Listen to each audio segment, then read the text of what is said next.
Hello, this is Gregory Jackson for GrebJack.com. Welcome to the first actual lesson in my tutorial series on building the framework for an adventure RPG in RPG Maker MZ. In the introduction, we covered how to create a new MZ project, how to change the visual theme for MZ, how to change the game title when needed, as well as the series' overall direction.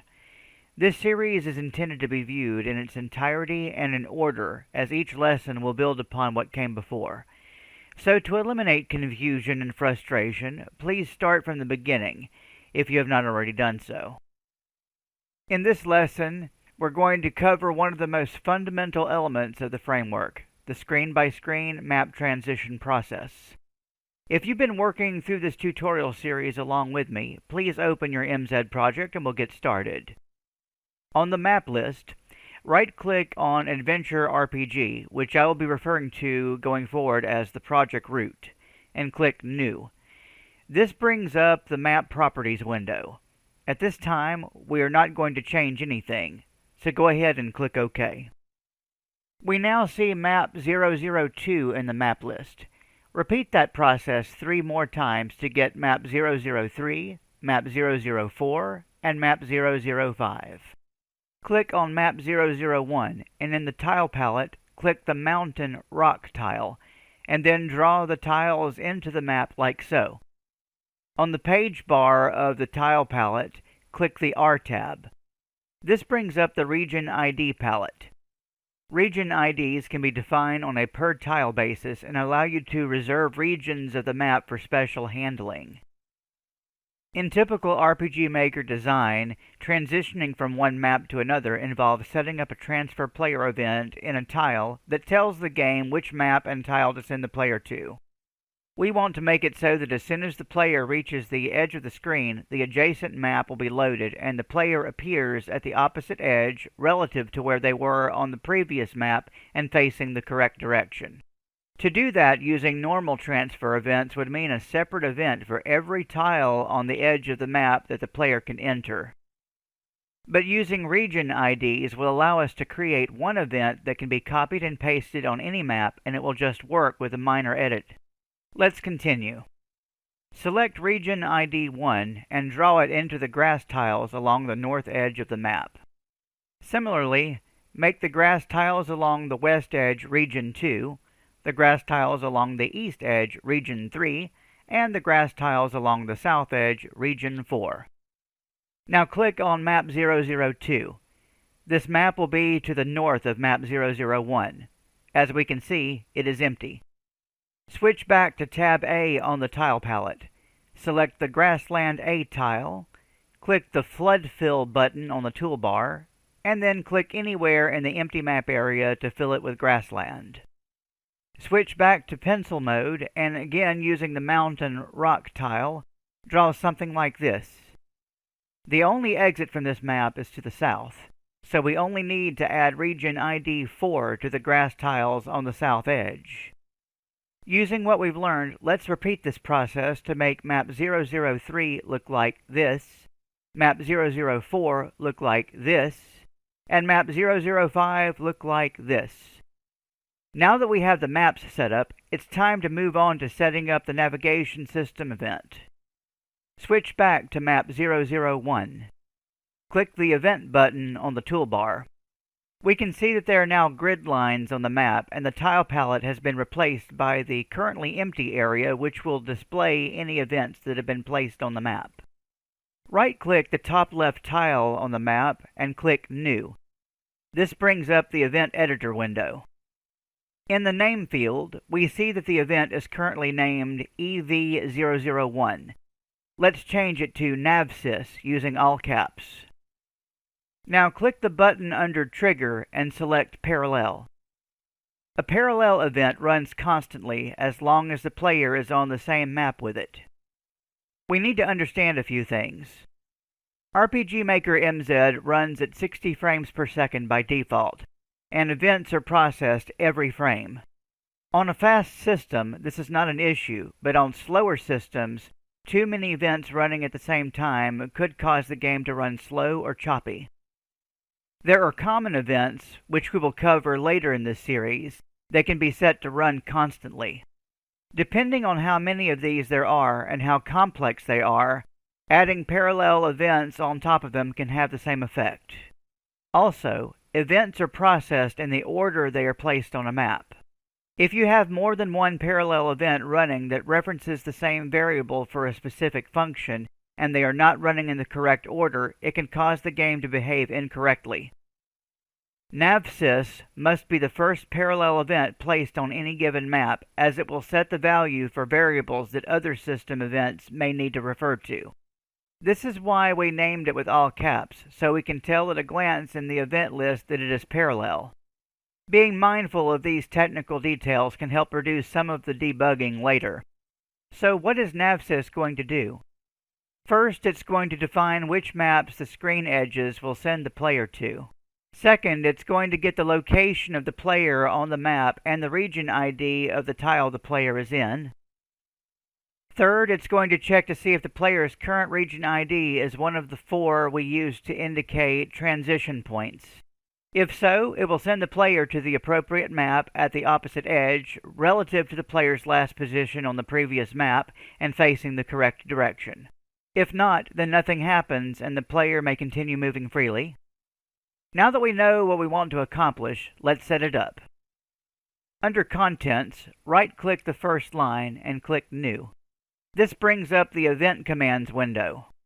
Under Game Progression, click Control Variables to bring up the Control Variables window.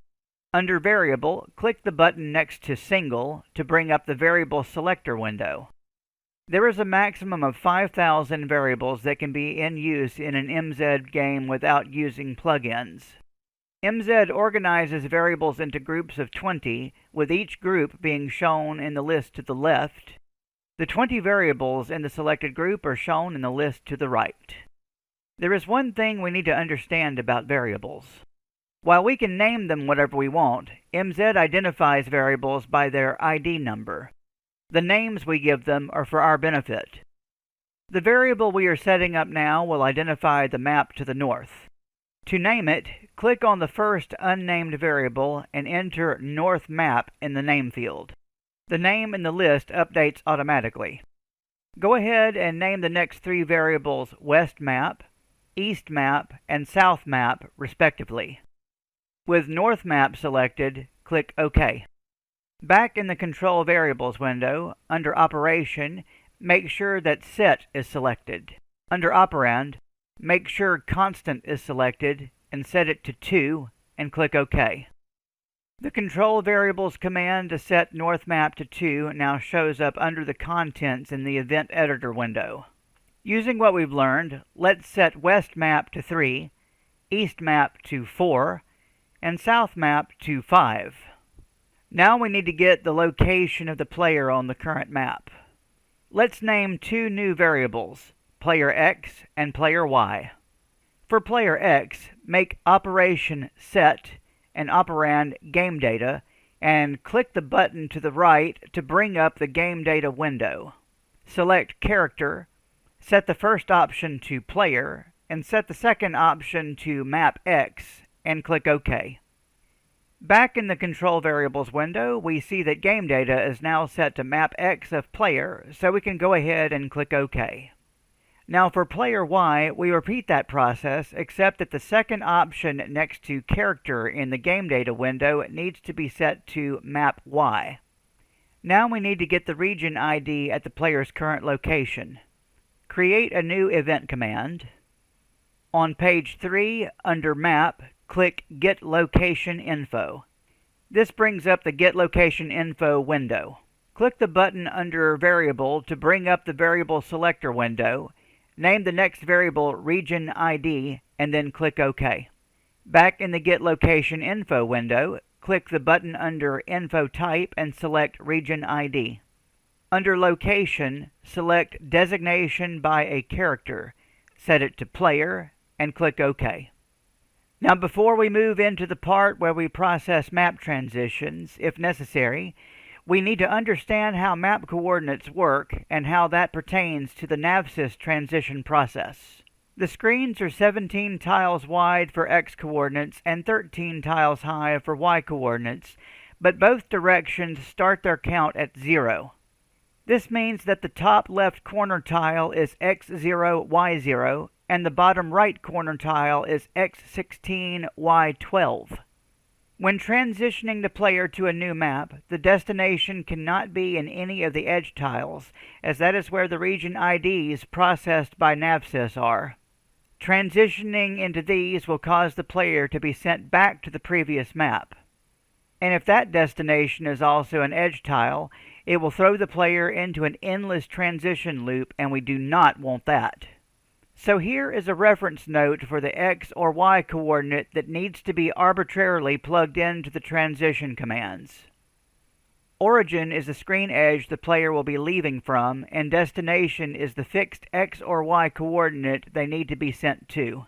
So north leads to y11 on the destination map, west leads to x15, east leads to x1, and south leads to y1. The x destination map coordinate for a north or south transition will be based on the player's x coordinate on the origin map at the time of transition. Likewise, the y destination map coordinate for a west or east transition will be based on the player's y coordinate on the origin map at the time of transition. I know it seems really complicated, but once the transition process is completed for the first time, this event can be copied from one map and pasted into other maps, and as long as the destination map IDs are set up correctly, it will all automatically work.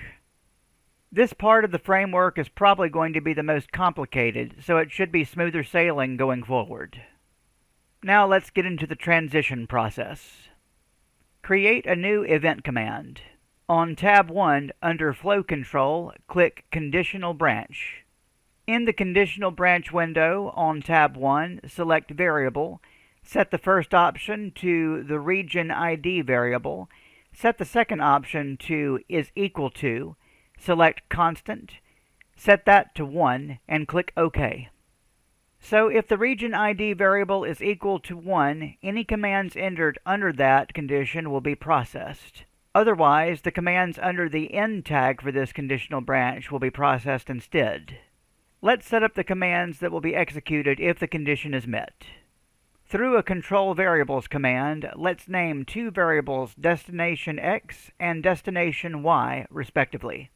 With destination x selected, click OK to return to the control variables window.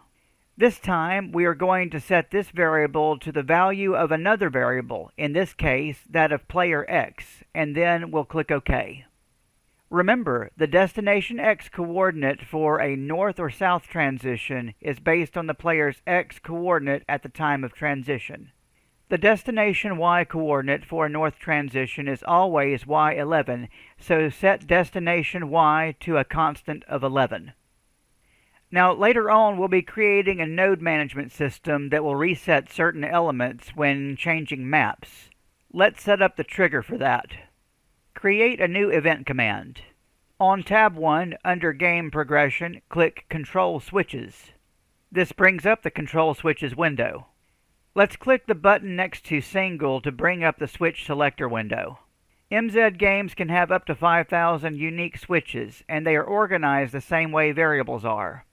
Just like variables, we can name them, but MZ references them by their ID number. While variables can have a wide value range, switches only have two values, on or off. Let's name a switch Transition, and with it selected, click OK to return to the Control Switches window. Make sure Operation is set to On, and then click OK. So now, whenever a map transition occurs through the Navsys event, the transition switch will be turned on. When we add it in the future, the node system will turn it off after it runs its process. Let's continue by creating a new event command. On tab 2, under Movement, click Transfer Player. In the Transfer Player window, under Location, select Designation with Variables. Set ID to North Map. Set X to Destination X. Set Y to Destination Y. Set Direction to Up. Leave Fade set to black and click OK. That's it for the part handling the north transition.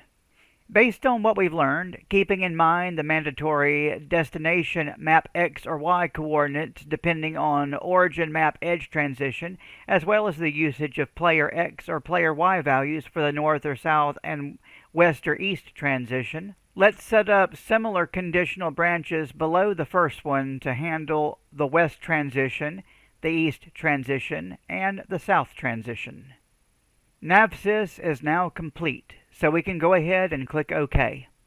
If you save and test the game now, the screen transitions for map 001 will all work correctly, but the destination maps do not have Navsys on them yet, so their transitions will not work. Let's fix that now. Right-click on the Navsys event on the map and then click Copy. Switch to map 002 and then right-click on the top left tile of the map and then click Paste. Now right-click the event and click Edit. The only changes we need to make when adding Navsys to a map are to the first four commands. Map 002 only transitions from the south, so that is the only real change here that matters. Right-click the command for South Map and click Edit. Change the constant value to 1 and click OK. That's really the only change we need to make for map 002's Navsys. Since there are no region ID tiles for the north, west, or east edges, it doesn't matter what the north map, west map, or east map variables are set at. The conditions for those transitions can never be met on this map. Still, for the sake of accuracy, it won't hurt to zero them out and click OK. Place and update a copy of Navsys on map 3, on map 4, and on map 5. Save and test the project again. If we have everything set up correctly, we should be able to move between all 5 screens freely. So in this lesson, we've covered how to create and control variables, switches, and area transitions, as well as how to use region IDs, and we have a working screen-by-screen navigation system as a result. If you run into trouble, rewatch this lesson and pay careful attention to the images, as I have been sure to include everything that you should need. Lesson 2 is going to be short and will cover some tips on organizing your maps as well as a little more detail on map IDs. Starting in Lesson 3, we'll be getting into custom tile creation, so be sure to grab a copy of GIMP before then. For GrebJack.com, this is Gregory Jackson. Thanks for watching.